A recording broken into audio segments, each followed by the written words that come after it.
Sa mga gaya ko, mahalaga na komportable ang suot sa paa dahil ang iniiwasan ko.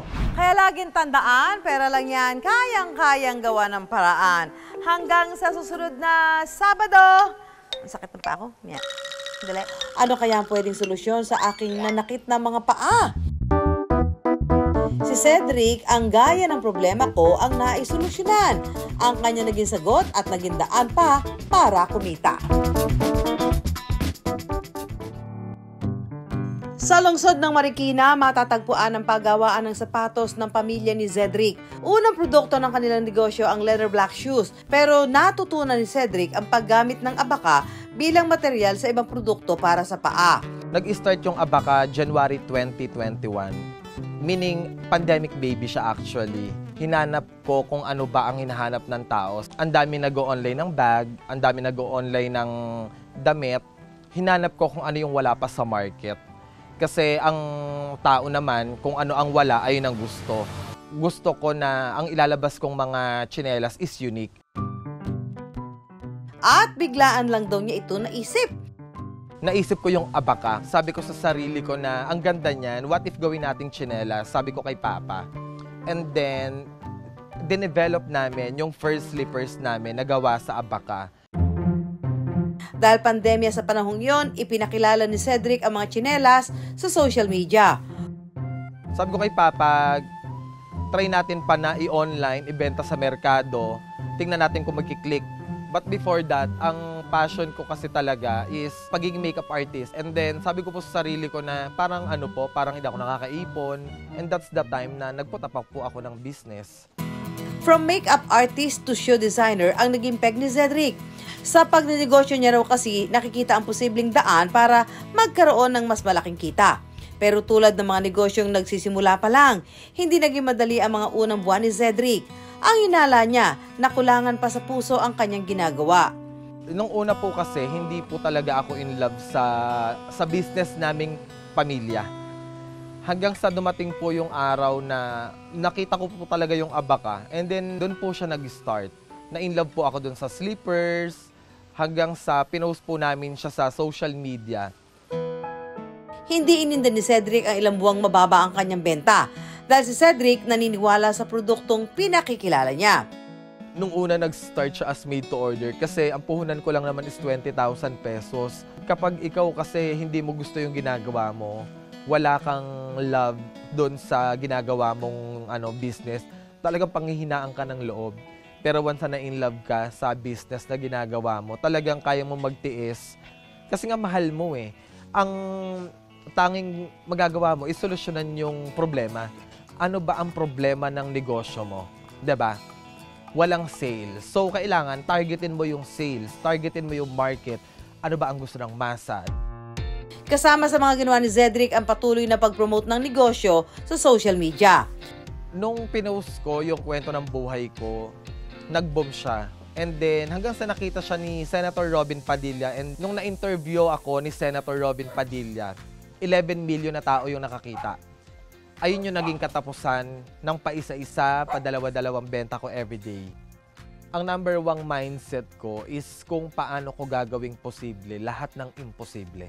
As a business owner, kailangan mong tignan yung competitors mo, kung ano ba yung target market nila, kung ano na ba yung nasa merkado ngayon.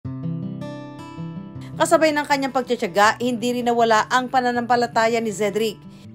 Sabi ko nga, masaya na ako kapag pinagpala ako ng Diyos na makabenta dito kahit mga 7 pairs a week lang. Hindi ko in-expect na sabi sa akin na ang gagawin pala ng Diyos is hindi pala Pinoy yung market ko.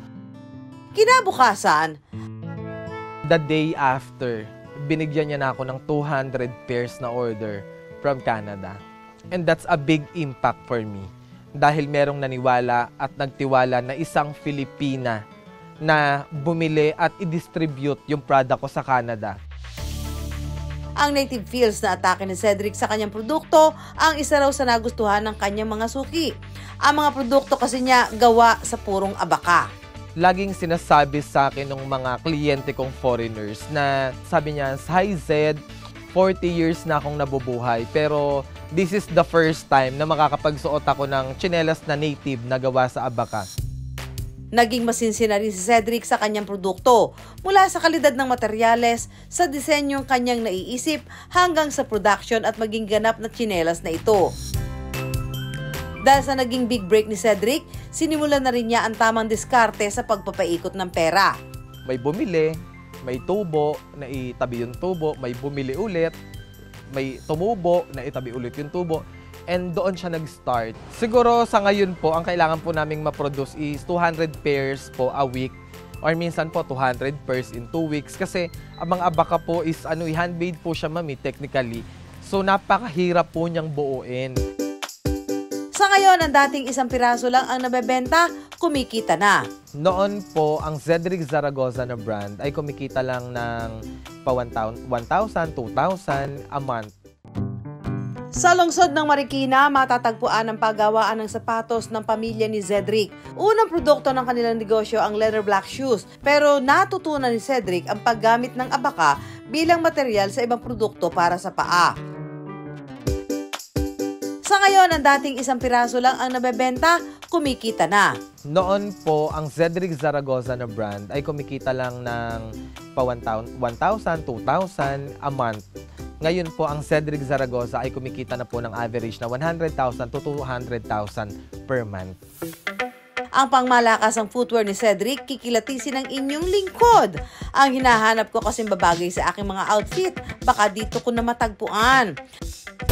Nang maisuot ko ang produktong abaka ni Cedric, may perfect match sa mga paa ko ang sandals na ito. Laka dito, flex doon.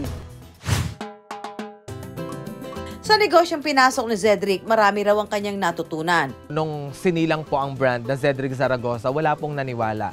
Dati po siyang pinagtatawanan, nilalait po namang kakilala. Hanggang sa dumating po yung point na ang dami na pong international client na bumili. Ginagamit na rin po siya ng mga sikat na personalidad. Ang dagdag payo pa ni Cedric.